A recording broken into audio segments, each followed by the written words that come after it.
Hello everyone, this is Louis, and this is the first video in a series about making a custom 3D model for a general in Medieval 2 Total War. These are the videos that I have planned to make as guides. The first one is about concept art photo bashing with Photoshop. So basically how to make a concept art like this. It's based on an existing concept art, but I made um, some modifications to it. What's called photo bashing.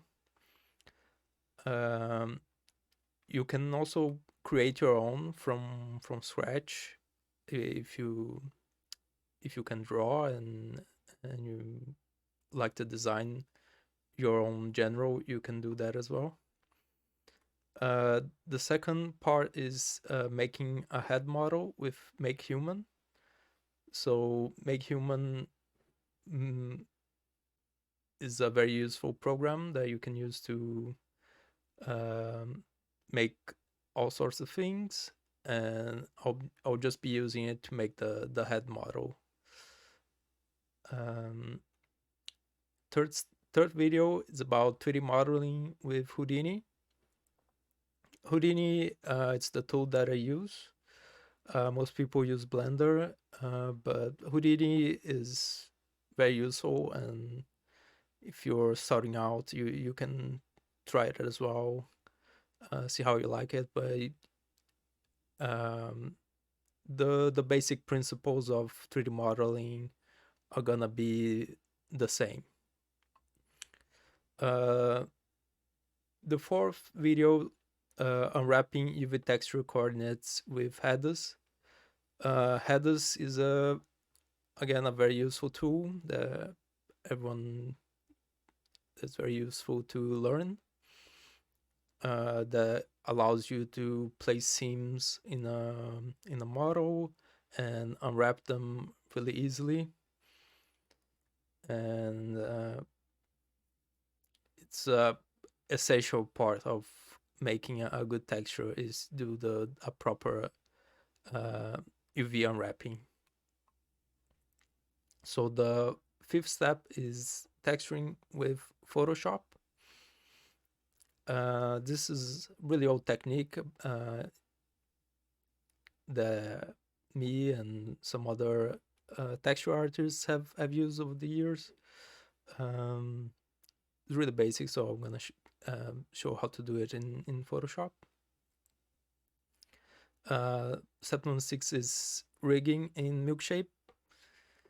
Um, Milkshape is a very basic tool, so I'm just gonna show it how to do it really easily to rig a model from scratch. Um, part 7, I'm gonna convert the model that I make to a strategy map character model. So strategy map has an additional limitation on vertices and poly count.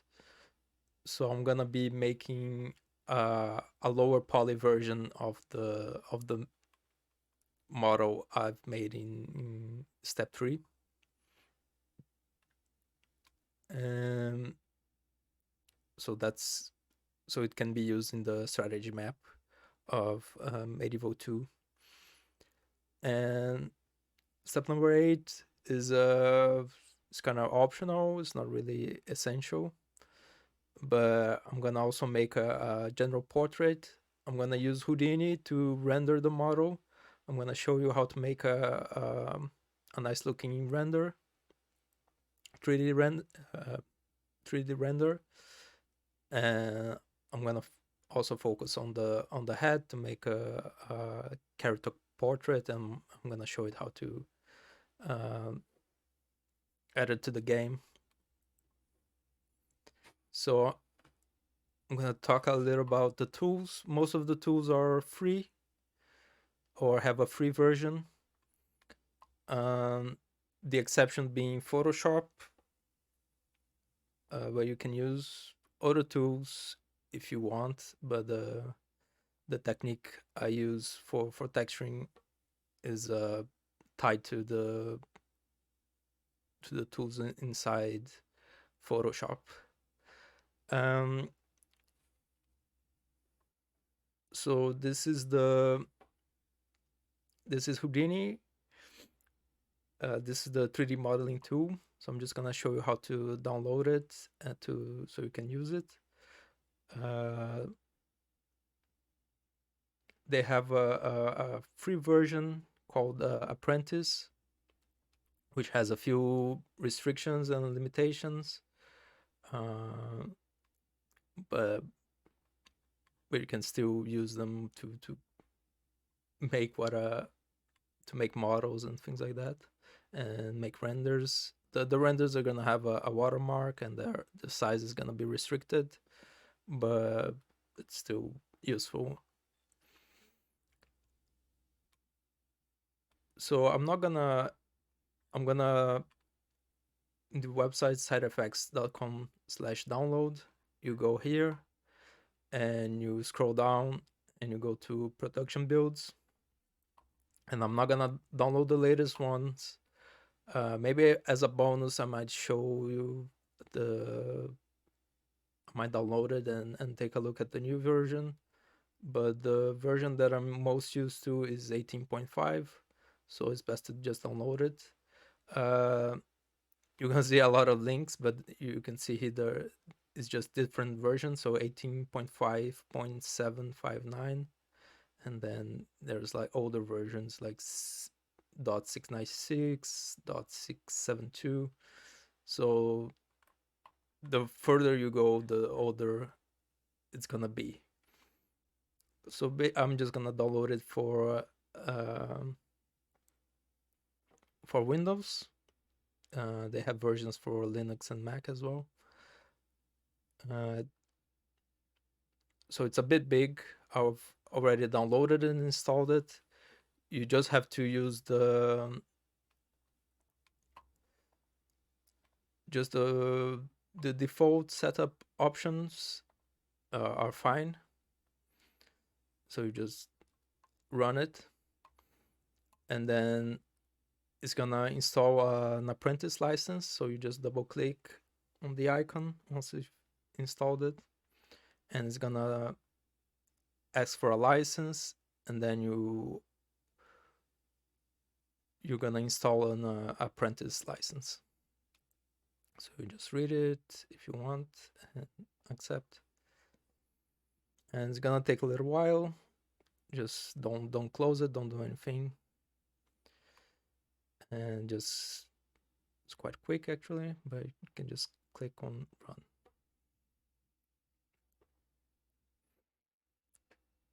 And then you can see here apprentice, non-commercial.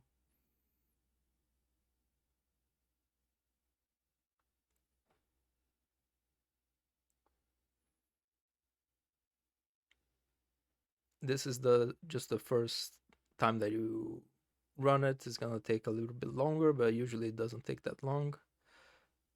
So you can just click like no thanks, and it's gonna give you this window every time on startup. So you just uncheck the show on startup and then click on close.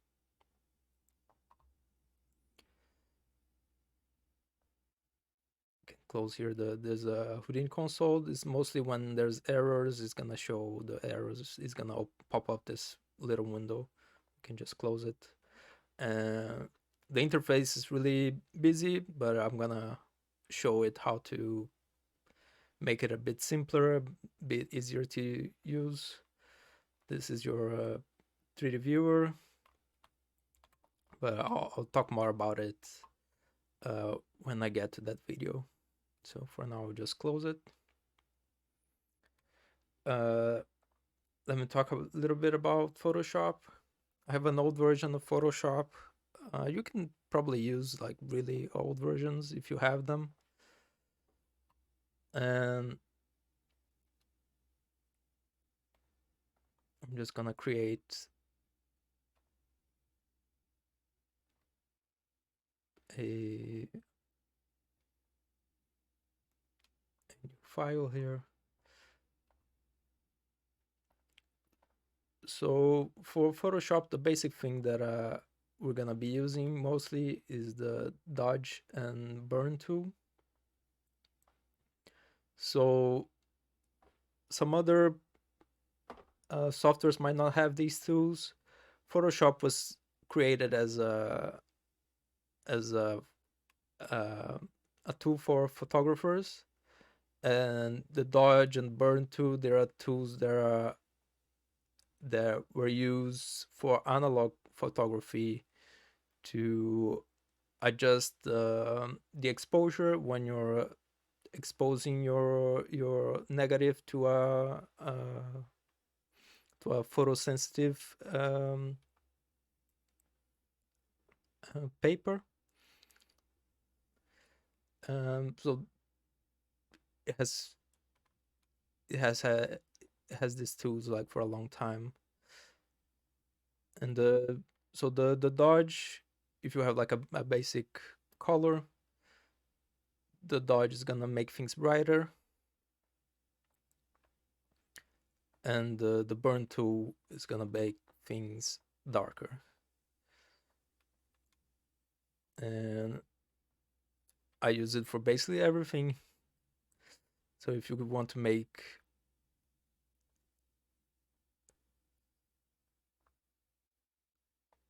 like some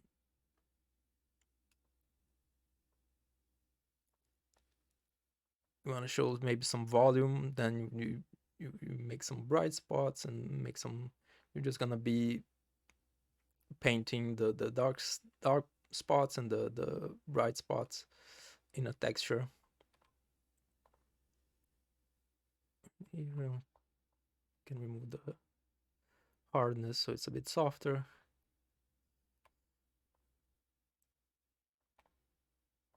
Let me adjust the hardness. And Photoshop also has layers and a lot of other useful tools that I'm gonna be showing how to use.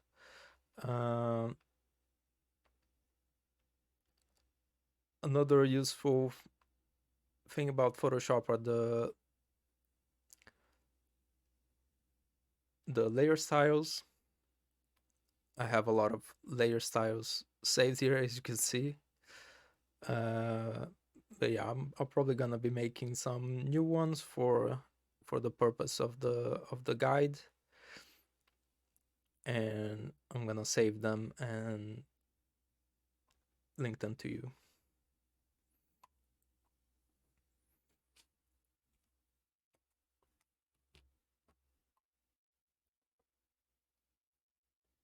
So let's close Houdini, close Photoshop for now.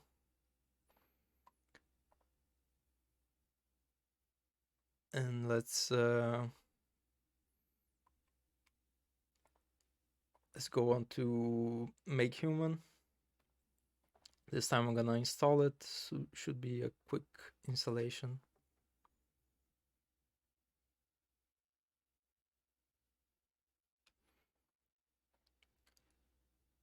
Yeah, you can just install for anyone, so just for me it doesn't really matter, I don't think.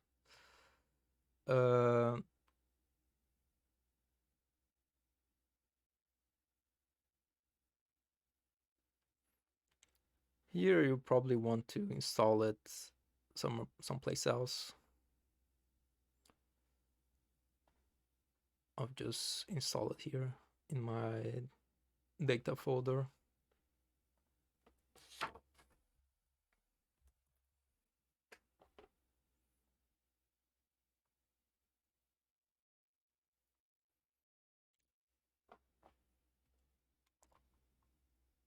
So this is the Makehuman website, makehumancommunity.org, and then they have the download sections, and they have a lot of different assets. I'm not gonna show them because some of them are not safe for work. Some of them are explicit, so you can check them out if you want, but they have things like clothes. They have all sorts of assets that you can check out. You just go to download stable version and then download for Windows. They also have Linux and Mac versions. So almost done. So yeah, Makehuman is completely free.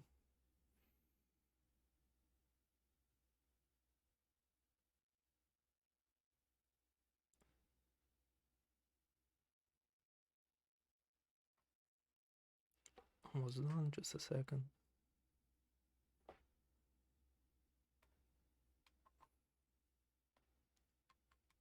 So yeah, let's just go here.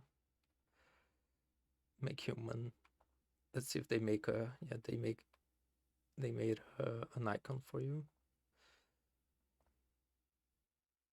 So let me launch it and show a little bit how it works.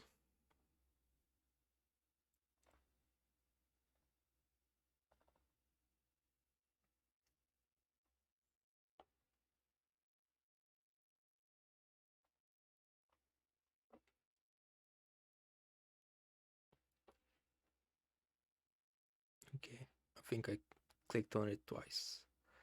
So yeah, you have your basic model. Let me, okay, open it twice.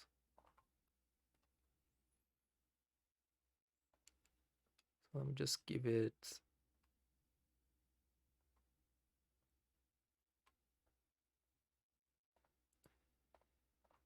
so yeah, you have a series of sliders.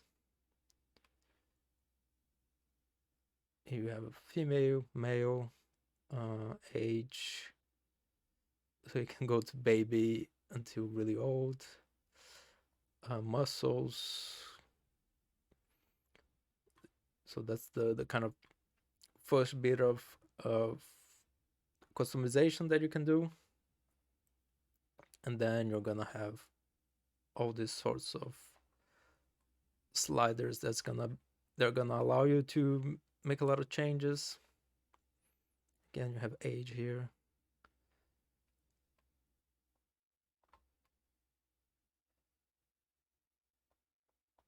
So you just navigate and do and make your adjustments based on your references. It's best to have some photo references from a few angles, so you can kind of model, make adjustments based on your references. So that's basically it. They have different geometries that you can add, like hats and things like that, but they're not the clothes are not very useful. You have eyes, you have a low poly and high poly. Teeth, which are not really that useful for our purposes. Hairs also that I don't use much. Tongue, but and they have different topologies, and you can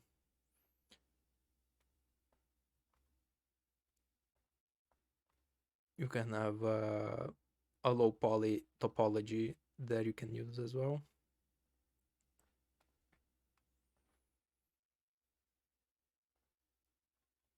So yeah, the low poly topology is quite nice. So you can use that for medieval.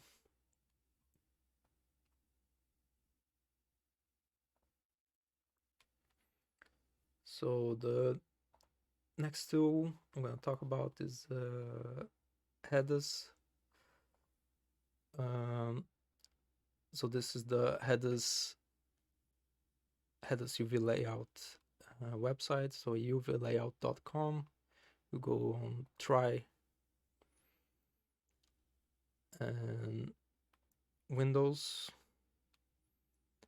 and you downloaded the demo.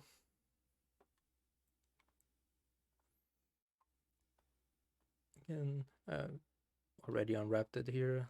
Let's just install it quickly. It should be really quick.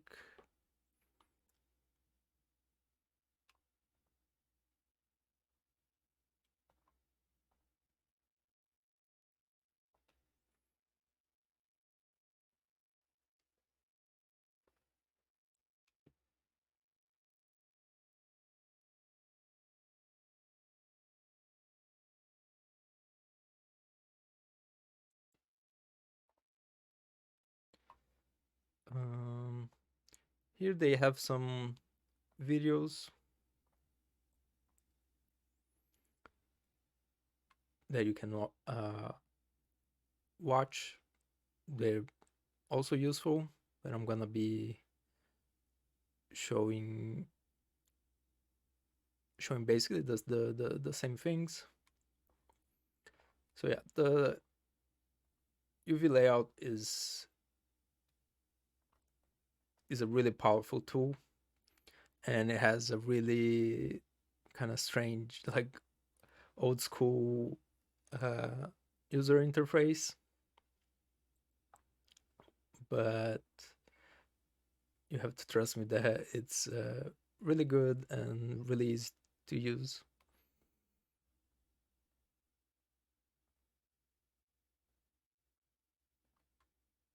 So here I have some like an example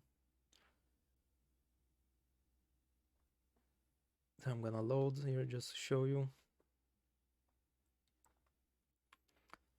So here you can see in green are the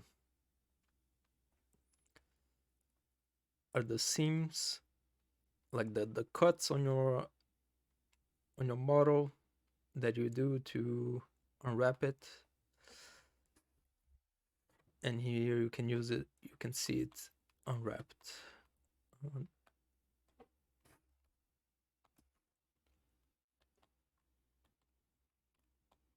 And I will explain the colors when I'll talk a little bit more about it. But here you can see your coordinates, and you can see your seams as well, and the edges of your model. So yeah, that's basically it for UV layout. You have like a 3D viewer, kind of hard to manage, and then you have your kind of 2D UV space.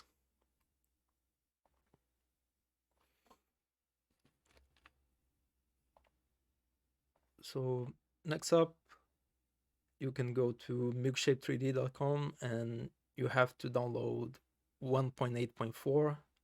1.8.5 is a beta, and it doesn't work for medieval modding. So you really just want to download 1.8.4,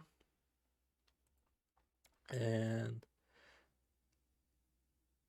the software is basically abandonware. So, and it's really easy to just get a registration key.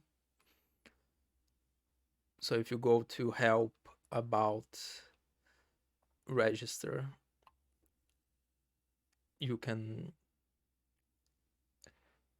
should Google it and find a registration code. Shouldn't be too hard to find the registration code for Milkshape. So let me open again an example for touring.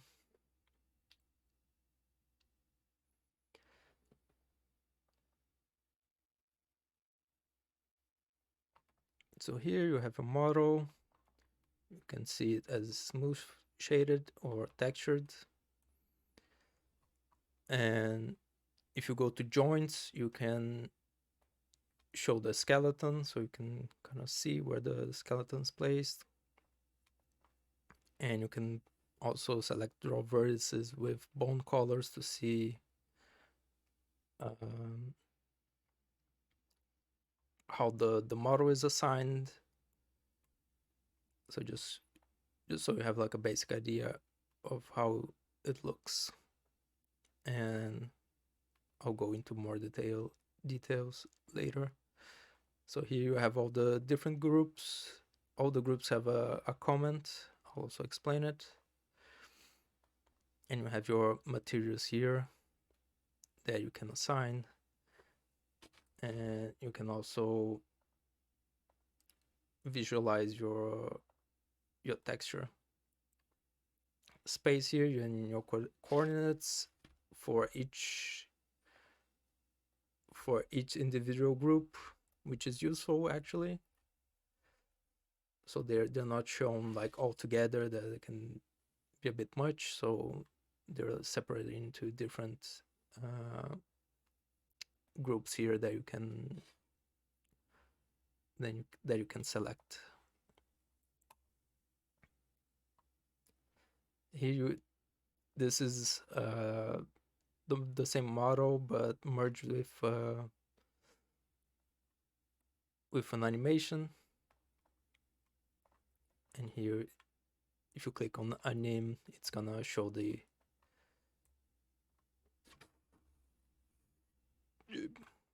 pose.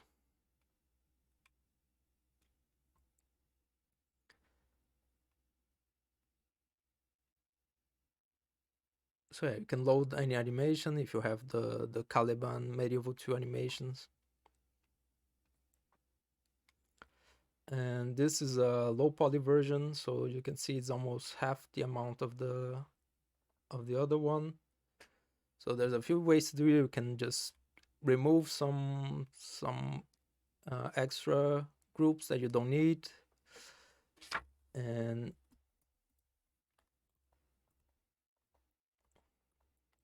here basically I'm using the low poly head from Makehuman, and you can use Atangeo, which is here, Balancer lit that you can download. And for example, I could still optimize it better with the hair. I could run the hair and the sword through, for example, or this kind of details like these pendants. I could run them through Atangeo and reduce it by 50% or 80% if I really wanted like a really small amount of polygons, so I could reduce it even further. So yeah, for Balancer, Atangeo is just a poly reduction tool, so you can download the Pro Lead and demo versions. And let's see here if I can find it.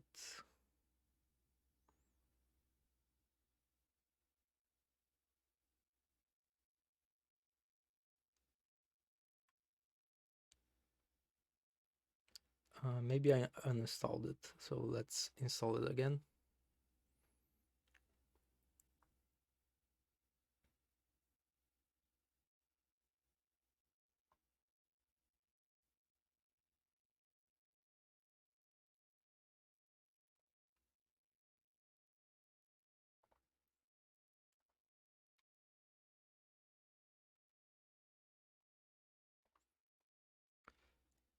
So yeah, the other one I'm going to show is the Xnormal.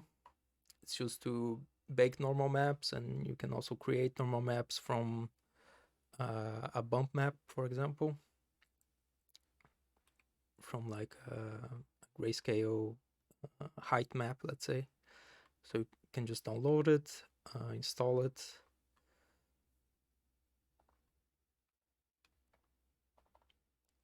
So here you have Xnormal.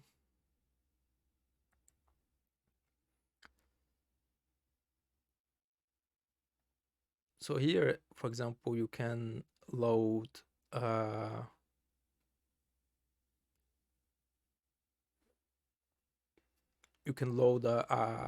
high poly mesh and a low poly mesh.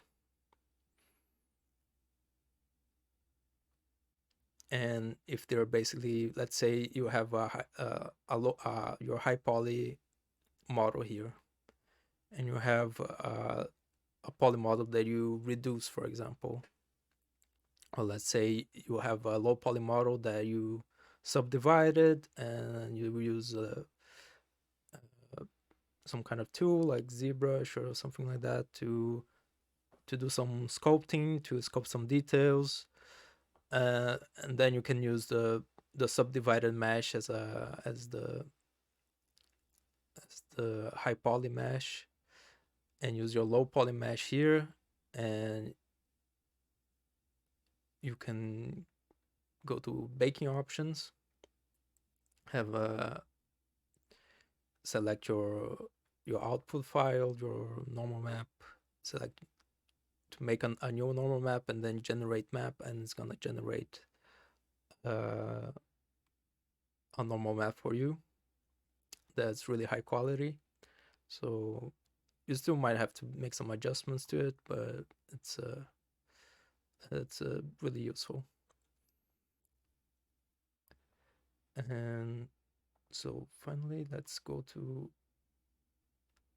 Balancer, the lit version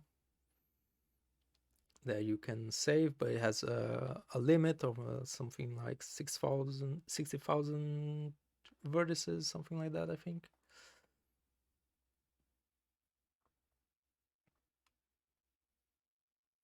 But yeah, let's say I want to make a lower poly version of this. I can just go here, build, and reduce it by some kind of percentage, like 50%.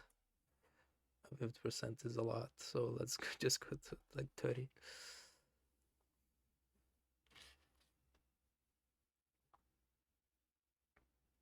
Like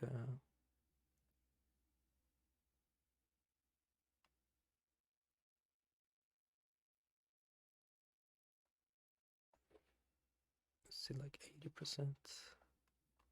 So yeah, you can see the total amount reducing as well.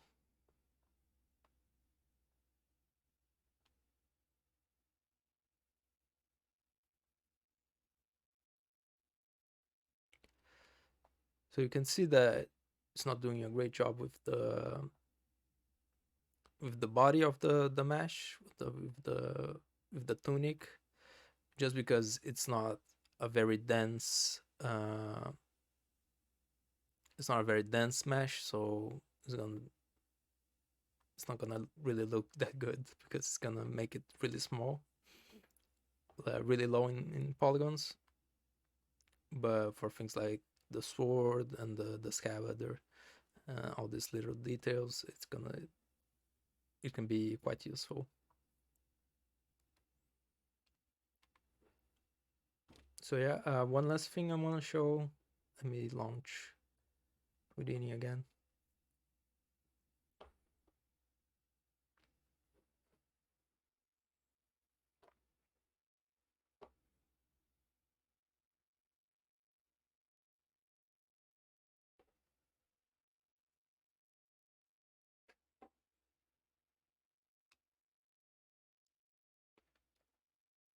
So Houdini has an import feature here, and you can go import geometry and go, for example, for these FPXs that Leo found. Uh,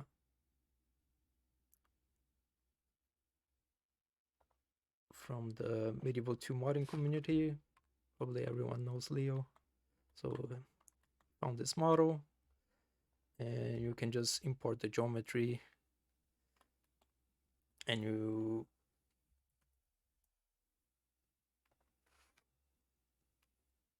let's say just a quick introduction here.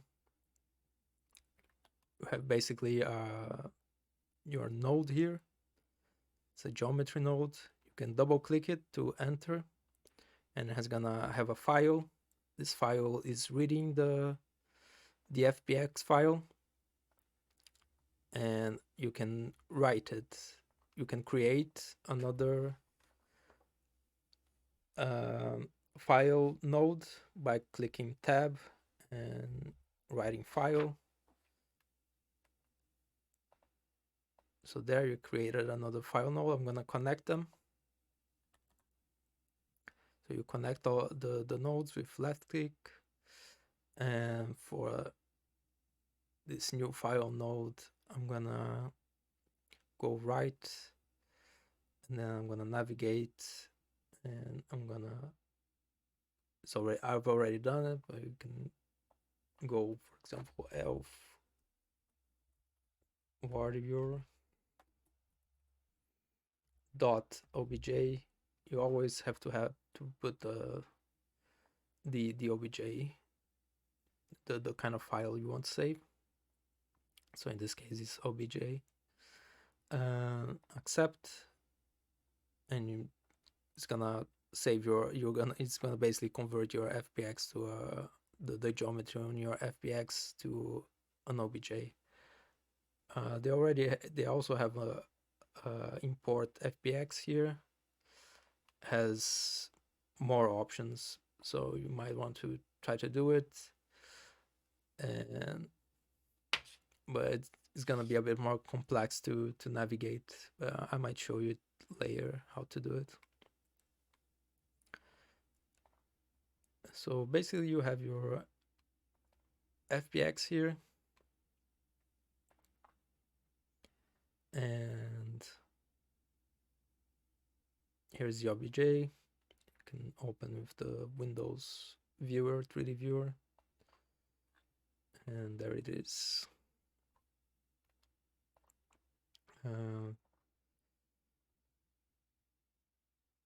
Here are some examples of the concept art that I was talking about. So take an existing concept art and use Photoshop to make the adjustments you want, and then you create a new concept basically that you want to follow as your main reference. Here's another, this is Beaufort, and this is Radagast. Here again I make several changes to the model, to the concept. And here's one of the concepts for the high elves that I drew. Yeah, you can also use as a reference if you can draw it yourself. Here, this is really useful if you want just like a front view, and so you have some idea of what you're doing basically. But yeah, the front view is gonna omit certain aspects of the model. So here I have like some kind of crest at the back, so you can see it a bit more. So yeah, that's it. So next time I'm gonna be talking how to make your own photo bashed concept art for Bard.